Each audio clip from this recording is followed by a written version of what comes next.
பாவி தப்பு. நல்லா இருக்க. அம்மா என்னடா? இவன் அம்மா இங்க படுத்துருக்கா? டேய் இங்க வாடா. என்னம்மா?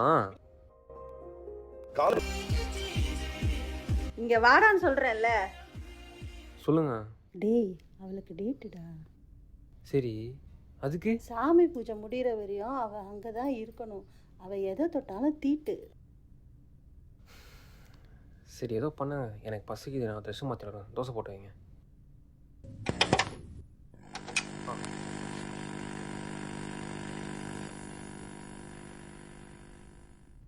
இந்தாடா சட்னி எடுத்துட்டு வரேன் இரு. கோவை சூழூரில் 10 வயது சிறுமியை பாலியல் வன்கொடுமைக்கு உள்ளாக்கி கொலை செய்த வழக்கில் கைதான இருவரையும் 5 நாட்களில் காவலில் எடுக்க போலீசார் மனு தாக்கல் செய்துள்ளனர்.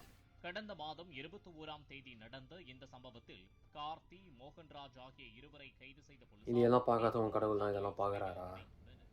இதையும் அவர் தானே படைச்சாரு, அப்புறம் ஏன் இது மட்டும் தீட்டு?